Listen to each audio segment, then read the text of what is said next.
Good morning, children. Social Science, History, Chapter 1, The Rise of Nationalism in Europe. Now, as the name of the chapter suggests, here in this chapter we are going to talk about how this nationalism, the concept of nationalism, became widespread in different countries of Europe. Now, before we begin with the basic content of the chapter, let us first have a general overview of the concept or the word what do we understand by nationalism. When we say nationalism, it refers largely to the feeling that we have for our country. So everyone has got love and respect for things or certain national identities. For example, we talk about our national flag, we talk about our national anthem, we talk about our national song. So this is something which is belonging to everyone. It is something which every single citizen of country feel that it belongs to him or her. So with that commonality, with that common identity, we are able to identify ourselves with our country. So when there is an element of common identity, when there is an element of commonness, that leads to the development of a feeling which is called as nationalism. So how this feeling of nationalism emerged and gradually developed amongst the citizens of the country, which led down towards the development of nation states in different countries of Europe, and how all these things happened, what were the changes that engulfed Europe, what were the revolutionary initiatives that were taken by the people of Europe at that particular time, we are going to study in this chapter. Okay, now let us start the chapter. Now, when you will read the chapter, you will come across that this chapter starts with a picture. There is a picture which is depicting that people of Europe, they are forming a long line and they are marching towards the Statue of Liberty.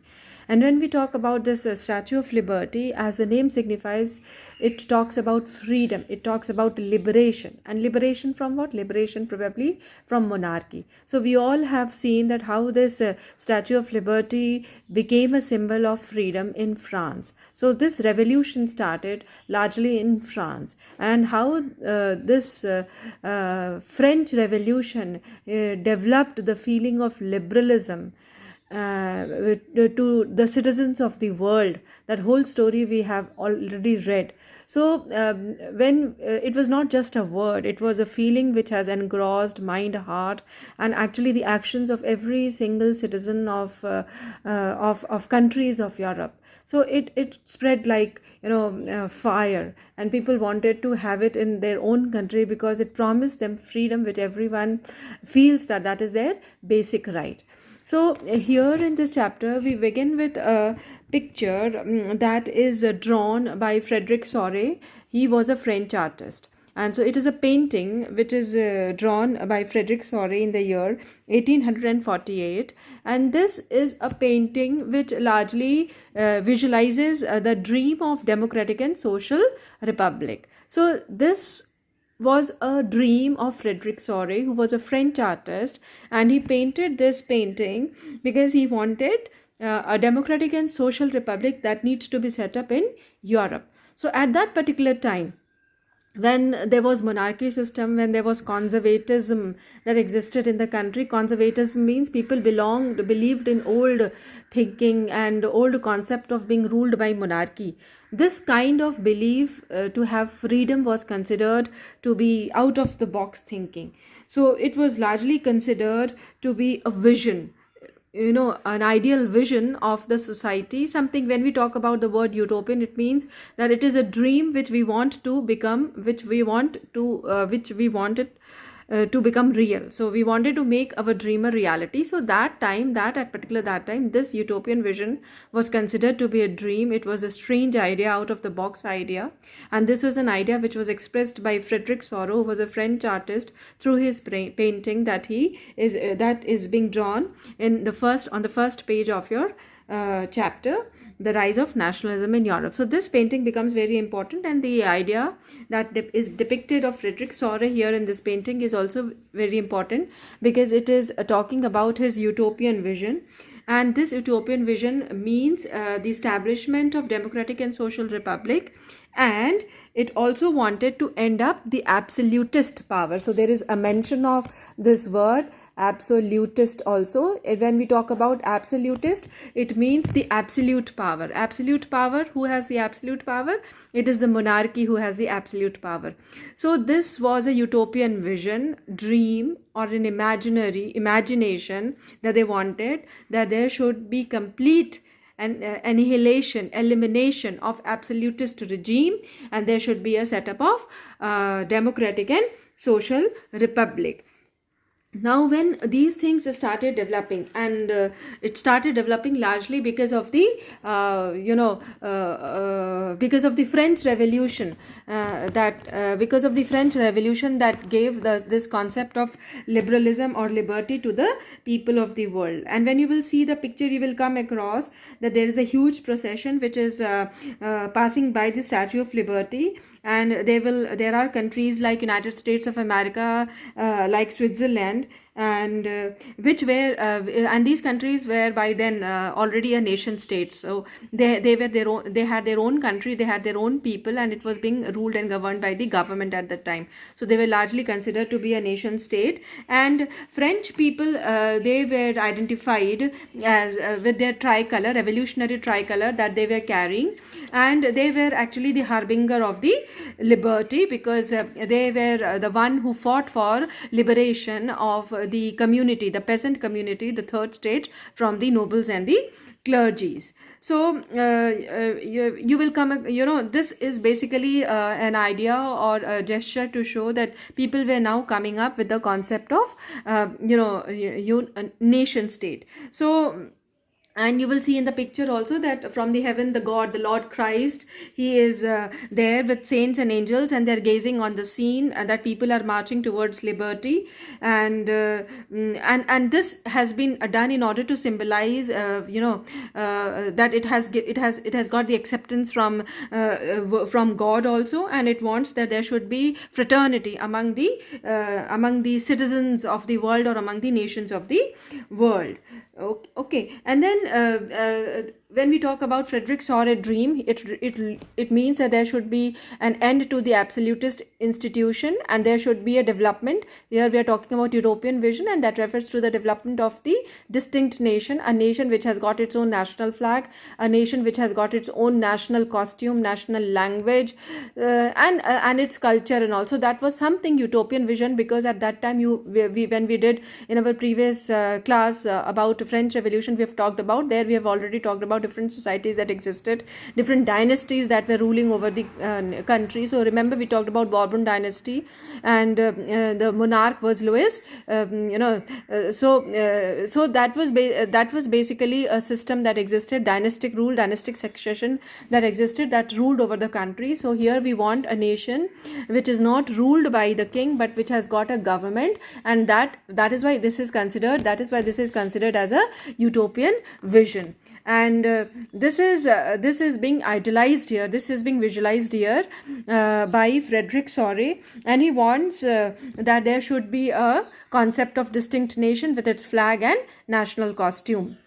Various other issues that were visualized leading towards the development of nationalism, which further led towards the development of a nation state. When we are going to talk about nation state, it refers to a state which has got something in common, and that commonness relates to the identity, that commonness relates to the history, that commonness relates to the descent. For example, we talk about, okay, I belong to this particular community and they are my ancestors, so I am a part of this community. Apart from me, there are so many other people who are part of the same community, so we have that common identity, and we are associated by the name of a community. Why? Because we have got commonness in ourselves, and that is keeping us together. So this is what we talk about here as common identity. So nation state was the development of a mindset which has emerged because of some common features that existed amongst the people, and this was in contrast to the multinational dynastic empires. In the dynasties that existed at that time, it was the loyalty was shown not to the the loyalty existed not to the country, but the loyalty exists to the emperor, to the monarch. Here now we're talking about nation state. The loyalty exists to our country. For example, if we're talking about our country India, we are talking about not loyalty to Prime Minister Narendra Modi. If Prime Minister Narendra Modi is doing something which is anti-national, so obviously we will start disliking him. So here the loyalty is not to the person, here the loyalty is to the nation, because we belong to a country. Why? Because we have got something in common. But in the past, at that time, there were multinational dynastic empires, and the loyalty of the people was with the emperor. So here when we talk about nation state differs from multinational dynastic empires in this particular reference. Apart from the concept of nation state, there is another important concept that started to emerge, that was the concept of modern state.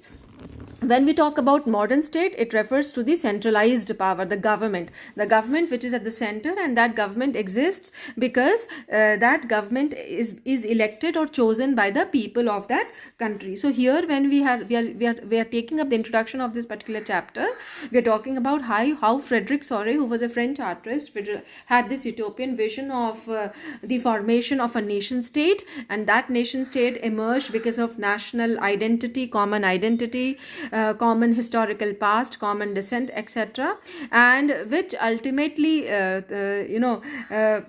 strived to give power to the people, because a government has emerged from the people. Okay, now there is another mention of this concept of nation. When you will go through your chapter, that is on the source, it is being mentioned, and that mention has been done by Ernest Renan. And he was largely a French philosopher. We all have seen how much role these French philosophers had played in helping people relieve themselves from this monarchical subjugation.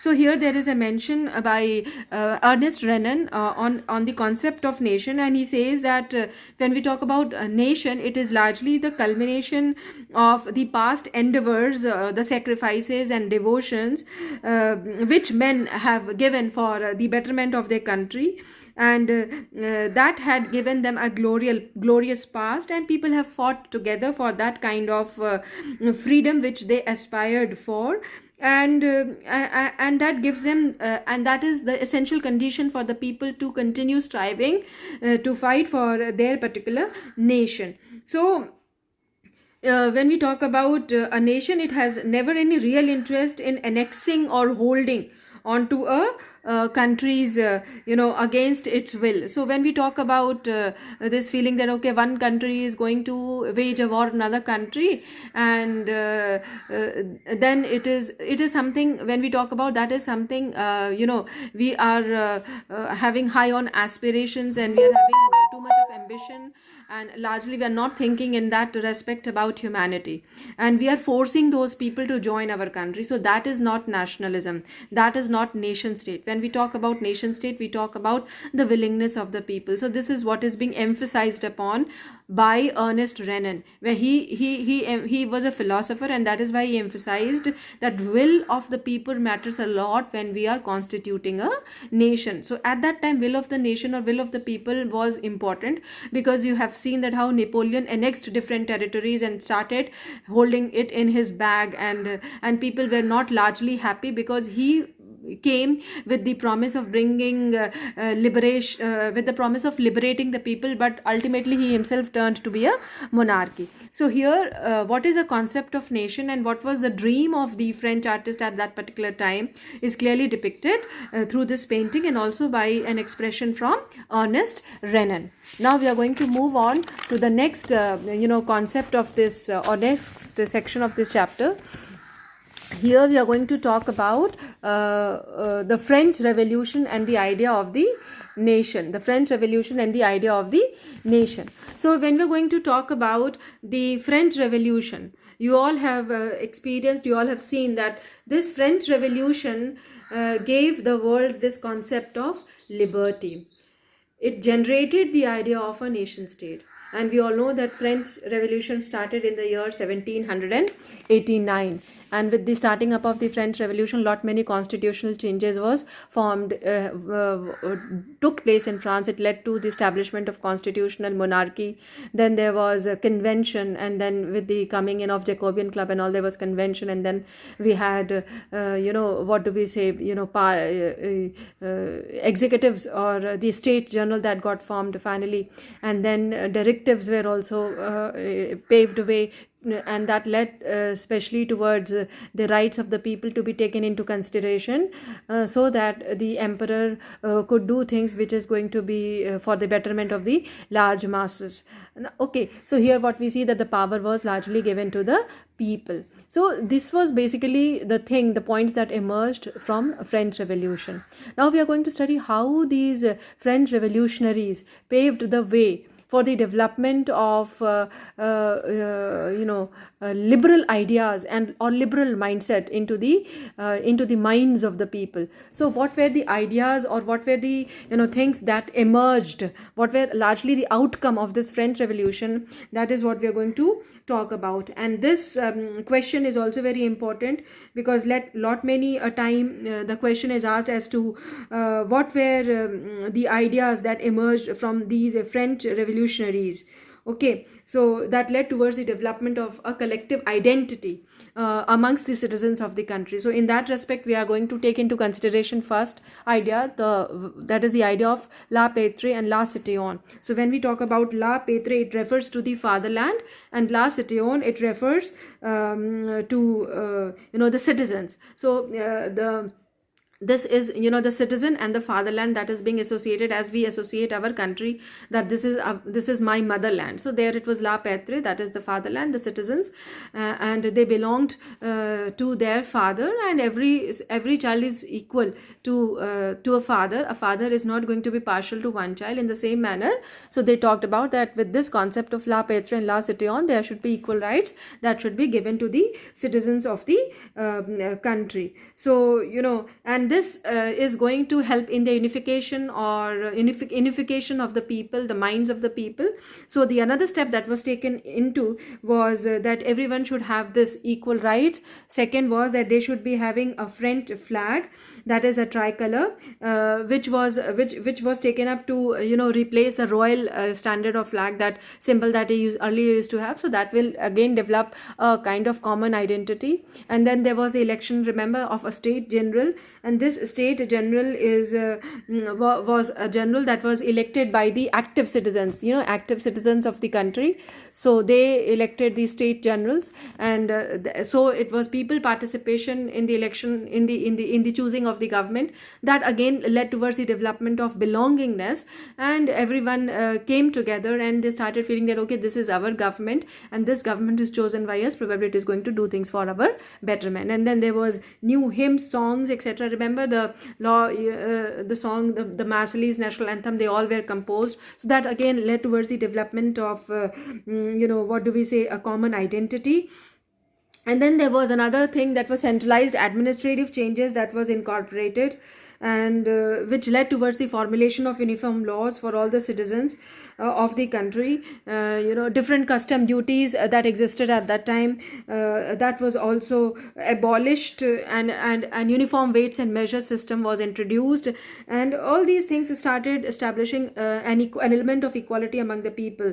The local dialects, regional dialects, the languages that people use, that was relegated to the background, and common language, that is French language, probably was promoted. So people should identify again themselves with this language of the nation. And then the last and the most important element was that people were freed from this despotism. So these were some of the elements that was taken into consideration in order to develop a feeling of national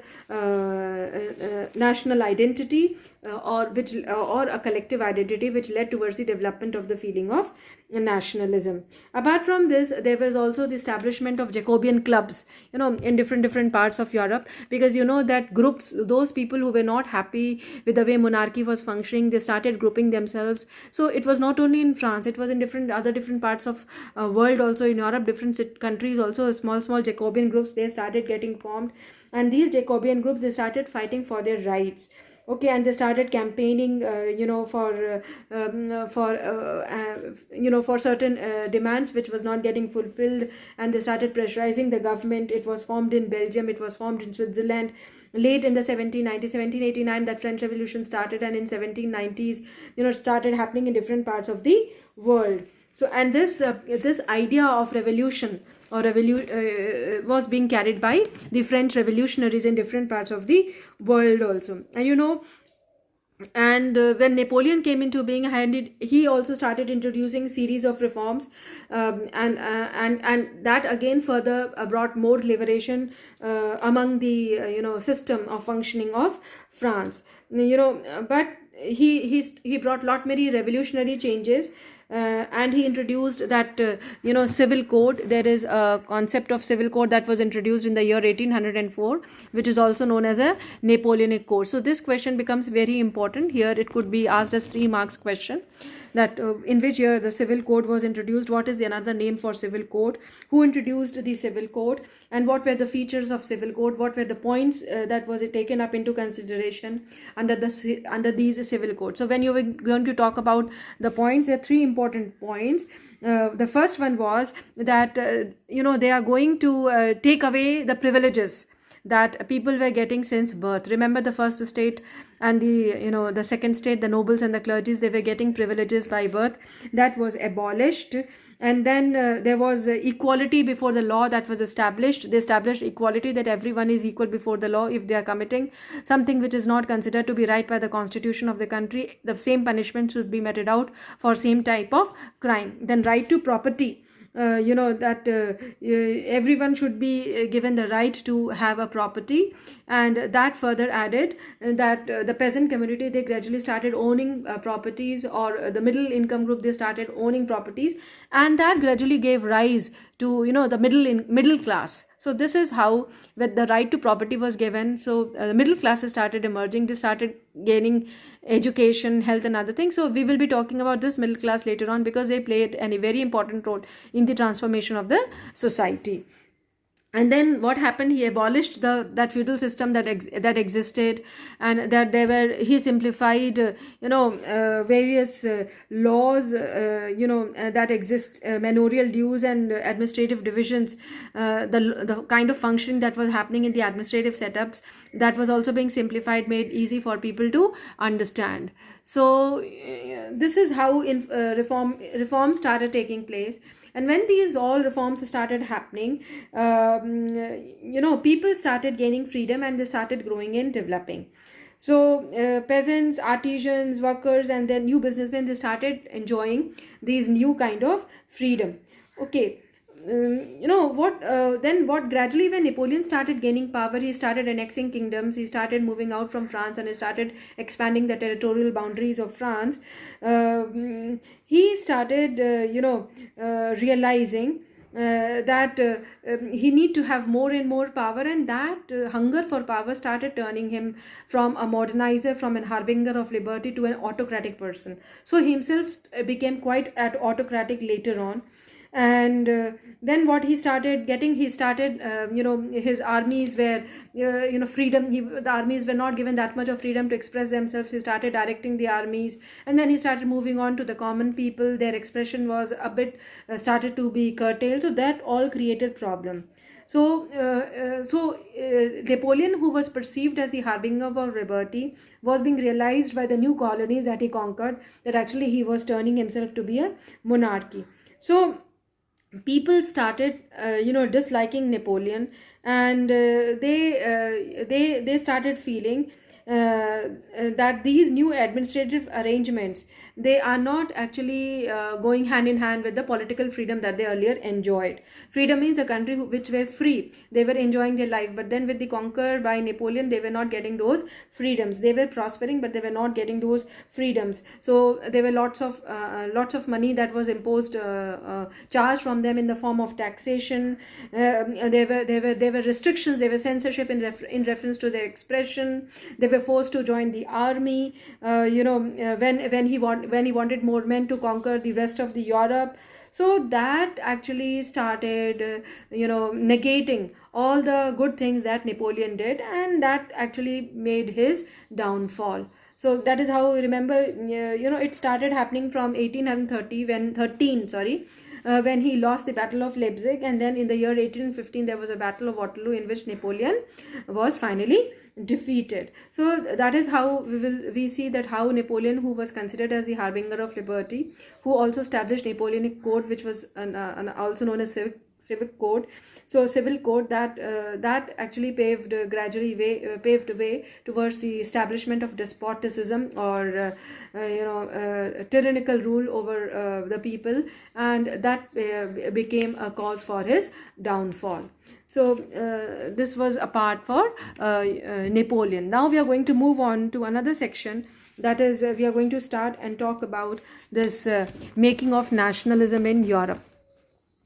Now, when we are going to talk about nationalism in Europe, we are going to see how those countries, or let us not say right now countries, because there weren't any nation states in Europe. They were only kingdoms. And those kingdoms, they were ruled by duchies, cantons, and they did not have any collective identity. There wasn't any common language. We had empires like Habsburg Empire, Ottoman Empire, and as I told you, it was a monarchical system where the allegiance or the royalty or the loyalty was to the emperor and not to the country. So all these things existed at that time, and it was a monarchy rule. And as we all know, that monarchy system is every time not considered to be right, because largely it is authoritative. So when things are authoritative, people gradually start disliking it. So what was happening, that this was this monarchy system, they had their vibrant hands, and these vibrant hands were largely aristocratic people. So monarchy was not in itself complete in functioning. It had this aristocratic people, that is nobles and clergies, who were rich, who were property owners, who were educated people. They were considered to be aristocratic community, and these aristocratic community, the landed community, they were largely the dominant class on the continent. And they themselves were united by by a common lifestyle, and they had owned lots of towns and other kind of real estates in different parts of the country. So there was a richness, and they were united amongst themselves with this marriage, and so they had associations amongst themselves and their families. They were connected, and this powerful aristocracy, but this powerful aristocracy was very small in number. Okay, and large majority, as you know, of population, they were peasant community. This peasant community, it was not largely happy with the way the things were happening in their country or in different parts of the world. So, as the world was changing, concept of liberalism or liberation was coming up, and the economy was also transforming, industrialization was happening. So they needed some working hands. So these working hands were coming up from peasant community or comparatively not so rich community. So that led towards largely to the development of the working class population, and these working class population, they it led towards this rise of middle class people. And these middle class people, they had liberal thinking, and they fought for the abolition of aristocratic privileges. They never wanted that these aristocratic people should rule over them. So these liberal middle classes, they started coming up with the ideas of national unity, and gradually they wanted that the privileges which is being given to the aristocratic community, that should be diluted. It means that resources which are available largely to the aristocratic community should be distributed amongst the middle class people or the peasants, who were largely the working class of the community, because growth and development was possible only when these societies should get a better lifestyle or better living conditions. So now we are going to see how the rise of this middle class people led towards the development of the concept of liberal nationalism in different parts of the world. So here this is another section which starts with the question as to what did liberal nationalism stand for. So this is very important question. It could be asked as 5 marks question because it has got 3 sections. So when we talk about liberal nationalism seen from political sphere, liberal nationalism to be seen from social sphere, and liberal nationalism to be seen from economic sphere. When we are going to talk about liberal nationalism, here we will just first start with the derivation of this word liberalism. It is derived from the Latin word liber, and it means to be free. Okay, to be free. So this is what it means. And when we talk about freedom, we talk about equality, and this equality is going to come when there is a government which is for the people and of the people. It is the consent of the people, and when there is a consent of the people and the government is called and the government is formed, then it obviously there has to be a constitution of the government which is going to lead to the formation of a parliament which debates and discusses upon the issues and things for the better wider interests of the community. And there is now going to be a restriction onto the ownership of the private property because these resources has to be distributed among the working community also. So all these things were considered to be the changes that needs to be incorporated in order to bring liberalism in the nation. And this format of liberalism was considered to be a part and sphere of the political setup. Now we move on to the next setup, that is the social sphere. When we're going to talk about social sphere, obviously the first thing that comes up to our mind is that every citizens of the country should be given the right to vote. When we talk about right to vote, it refers to the universal suffrage, and everyone should be given the right to vote means that there should be equal political rights also. If I want to stand up in an election, probably I should be given the right to stand up as a contestant. So equal political rights to be given to the citizens to give a vote and go for universal suffrage. And women at that time and were not given the right. So then these women, they started forming small Jacobean groups and they started participating. So these women earlier, they were excluded from this political setup, but they started forming Jacobean groups under adult males, and they started striving for their suffrage. So these were some of the social changes that started to happen when there was this concept of liberal nationalism that was emerging. And then next we talk about economic sphere. When we talk about economic sphere, there is an important element that refers to freedom of markets. And when we talk about freedom of markets, it means that there were certain restrictions that was imposed in reference to the trading of goods and services from one part of the country to another part of the country. So that a restriction has to be abolished, and these restrictions, they were imposed by the government or the state. That restriction has to be abolished. Only then there is going to be economic freedom. Here in this reference in reference to economic sphere, one important thing that has been mentioned about is of the country Germany. Now what does your chapter says that in Germany there were confederation of around 39 states, and these all these 39 states they had their own currency, they had their own weights and measures, and this all created problem. They have what kind of problem?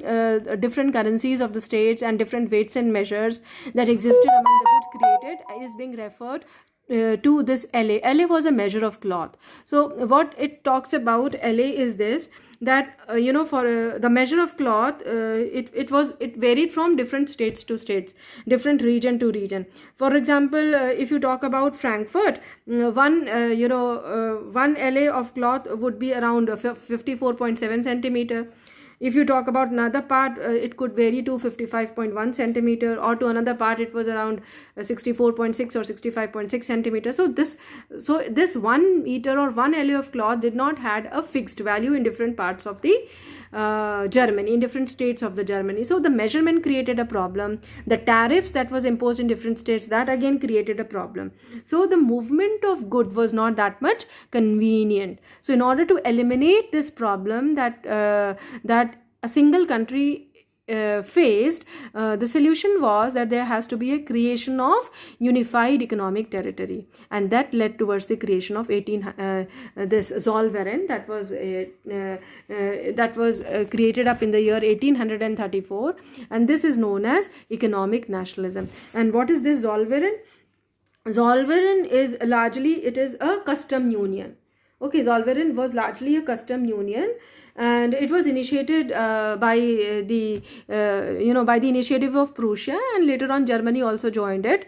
So you get a one-word question on Zollverein. What was Zollverein? Zollverein was basically a custom union which facilitated economic integration, and it was necessary because in a single country there were different states, and in different states the unit of measurement was different.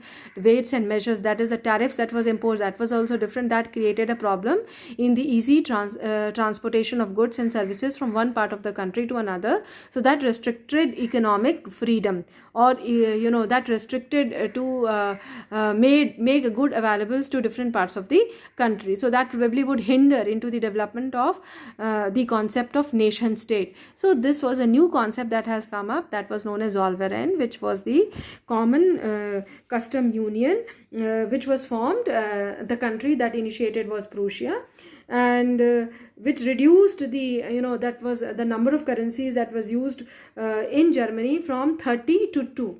So there was a common currency that existed, and the number was largely reduced from 30 to 2. So that facilitated economic integration. So what we see here, that a concept of liberalism emerged in political sphere by promoting equality and the constitution, establishment of constitution and parliament. In the social sphere, there was universal adult suffrage, and women and other people belonging to lower economic group also started participating and opposing the imposition that was being done on them by the aristocratic group. And when we talk about economic sphere, it led towards the development of common customs union, that was Zollverein, that got initiated in the year 1834 with the initiative of Prussia, and Germany also joined it. And why? Because there was a problem of movement of goods and services. It was largely because of different states have got different currencies, their weights and measures was different, so that all created a problem. So when we take into consideration all these changes that got incorporated in these three different spheres, that promoted liberal nationalism and also helped the country to get united and with having everything in common, and also helped in the development of this common identity. So they started identifying themselves not with the feeling that I belong to this state, you belong to that state. So they all started identifying themselves with the name of the country. Now after this, that has happened, there was so this was something which was liberalism that has come up. So here what we have talked about, it was basically the liberal thinking that led to the changes in the political sphere, social sphere and economic sphere. And these liberal thinking was brought in by the liberal people, largely the middle class people. So when this liberalism was into the way, then what happened, people started growing up, and they started having what do we say, more of power, more of expression, and more of things which could make them equal. So when all these things were happening in the country, there were certain groups of people who still adhered to monarchy. Okay, and why they adhered to monarchy? They were largely the people who were of old. Conservatives means they still believed in old thinking. They were not happy with the things that was being brought by liberalism, because they have experienced Napoleon. Napoleon was a person who was the harbinger of liberty, but over the period of time he started having despotic rule over them. So when there was this defeat of Napoleon in the year 1915, there was a new conservatism that emerged, because these were the group of people who have this was something, this was something which was happening in one part of the world, or not in one, you cannot say that one part of the world, this was happening at one side, but this was also coming up on the other side. Because when a change happens in a society, at the same time, we have got contemporary thinkers. Contemporary thinkers means some who think themselves that they are liberal. There are others at the same time who think that too much of liberalism is not good, and there are other group of people who want both of it, but in a limitation. So what I'm suggesting here is this: okay, the concept of liberalism was emerging, that was leading towards the development of a nation state. But at the same time, there were groups of people who had experienced Napoleon, who had seen his functioning, and they had not only tasted freedom, but aftermath of freedom, they have also tasted monarchy. So they were not happy with the way the things ended up. So this has led towards the emergence of new conservatism, largely after the defeat of Napoleon in the year 1815. So with the defeat of Napoleon in the year 1815, there was new format of conservatism that emerged. Conservatism matlab? So conservatism means those people who are conservative of nature. They still adhere to the old beliefs and thoughts. So there were people who wanted that there should be that we should return back to dynastic rule. So there is a mention of country, Britain, Russia, Prussia and Austria. They had met in Vienna in the year 1815, and they had signed a Treaty of Vienna in the year 1815. And this Treaty of Vienna wanted to undo the changes that was brought in by Napoleon. So what were those changes? He has dismantled this Bourbon dynasty. So they wanted that the Bourbon dynasty that needs to be restored. The state has to be set up, which is going to prevent the further expansion of French people, because all these countries, Britain, Russia, Prussia, Austria and all, they had faced lots of trouble when Napoleon was expanding the territory of French. So they signed this Treaty of Vienna, and through this Treaty of Vienna, you have to remember the name of these 4 countries, and this treaty was signed to restrict the expansion policy of French community. Okay, so and then they wanted that there should be a reset up of conservative regimes, that is, the autocratic power should be there should be censorship laws, and they wanted that the old regime should come up. So it was a new conservatism. Why we say it is a new conservatism? Because this new conservatism was something which was different from the old conservatism. They did not want to abolish or to go with all the new liberal changes that has come up, but they wanted to return back to monarchy system. They wanted little bit of freedom, but they wanted that there should be monarchy and they should live under the monarchy. So that was a thing that has come up in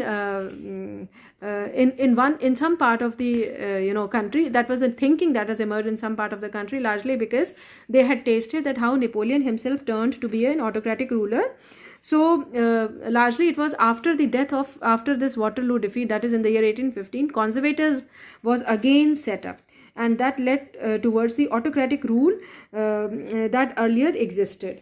Okay. Now what was happening? See, everything is happening side by side. So here we were talking about again that Bourbon dynasty was restored, but then children, these revolutionaries, they were still there. Revolutionaries means liberal thinkers.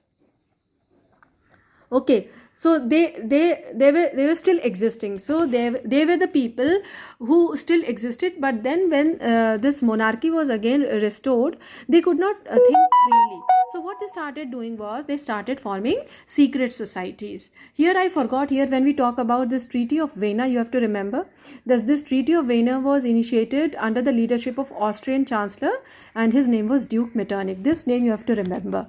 He is important here. So he was an Austrian Chancellor, and he was the person who initiated for this Treaty of Vienna, and that was largely done to restrict the expansion vision of French people. Okay, now we come back to these revolutionaries. They were the liberal thinkers, and because they were not happy with this conservatism that was again getting functional in the country, so they started forming secret societies. And these secret societies were formed because they still believed in liberty and freedom, and they considered that the concept of nation state is very important, and that has to be taken up because the modern world is going to be like that. So in this reference there is an important name of Italian revolutionary. His name was Giuseppe Mazzini, and he was born in the year 1807 in Genoa. So he was one of an important revolutionary, and he became the member of the secret society that was at Carbonari, and later on he formed another secret society, one at Italy and another at Berne, and one at Marseilles. That this is Young Italy and this is Young Europe. That was the name. Young Italy and Young Europe were the name of two different secret societies that he formed. One was at Marseilles, Young Italy, and Berne was at Europe. So he formed these two secret societies, and he started making like-minded people join these people. So they were largely young men from different parts of the world. It could be from Poland, from Italy, from France, from Germany. And Mazzini, he strongly believed that that God has intended nations to be the natural units of mankind. So nation has to be the people should come willingly and form a nation. It should not be forced upon. So they continue doing this kind of patchwork in small states and small kingdoms, and they started forming some single unified republic with a broader alliance of different nations. Their approach, their thing was, it was working on. So this was not actually liked by Duke Metternich, and that is why, because Duke Metternich himself was a harbinger of conservatism, so he did not like this functioning of Giuseppe Mazzini. So this statement is very important, that Metternich he described Mazzini as the root of most dangerous enemy of social order.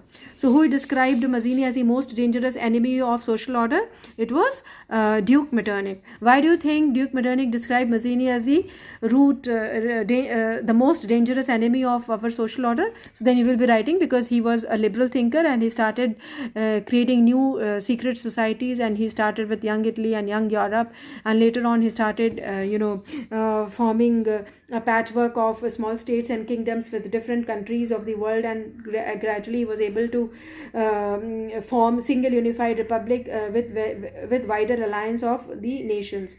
And this unification, they later on formed the basis for the freedom of Italy. Thank you.